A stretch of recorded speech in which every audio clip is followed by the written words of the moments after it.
जीव गर्भ में भगवान से क्या वादा करता है? क्या वह उसे निभाता है? आइए जानते हैं भगवान श्री कपिल मुनि व माता देवहूति के संवाद से।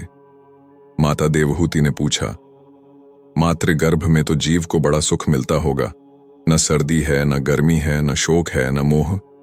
भगवान कपिल ने उत्तर दिया, यह मत पूछो माता।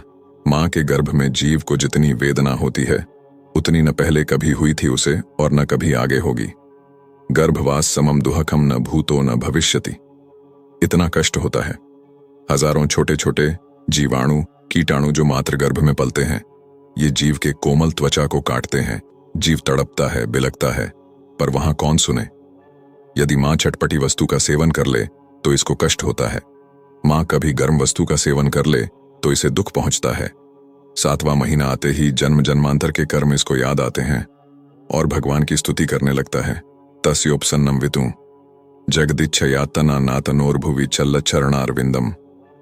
अर्थात परमात्मा से कहता है कि हे भगवान, एक बार मुझे इस गर्भ से निकालो, गर्भ से बाहर करो प्रभु।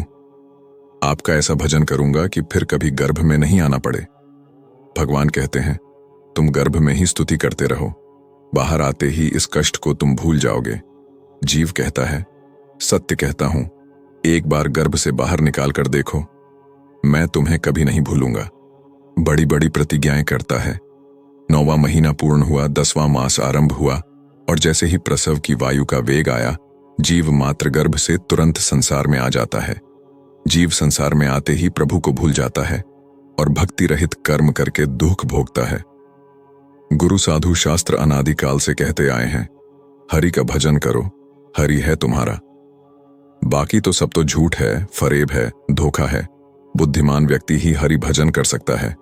श्रीमद् भागवतम में भी यही उल्लेख है। जीव को मातृ गर्भ में इतना पीड़ा होता है कि वह भगवान को स्मरण करने लगता है। सोचिए कि हमें कोई अगर बंद कोठरी के अंदर 1 महीने के लिए रखेगा तो क्या होगा। हमारा शरीर अनित्य है, पर अंदर जो जीवात्मा है वह कभी नहीं मरता है। क्योंकि जीवात्मा भगवान का अंश है, इसलिए वह भगवान को हर समय स्मरण करता है। परंतु इसे कोई भौतिक शरीर मिलता है और कोई ऐसी जगत में जन्म होता है तो उस जगत के वैष्णवी माया शक्ति के प्रभाव से वो भगवान को भूलकर उनके माया जगत में आसक्त हो जाता है।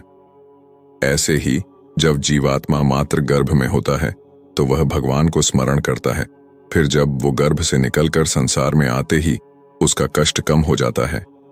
जीवन का उद्देश्य भूलकर समय को व्यर्थ किए जा रहे हैं।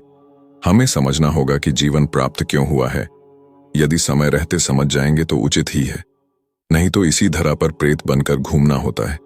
फिर भटकते रहते हैं और जीवित परिवार के सदस्यों से उम्मीद रखते हैं कि मृत्यु उपरांत वो हमें समय समय पर भोग तर्पण आदि द्वारा देंगे। लेकिन आज समय बदल गया है।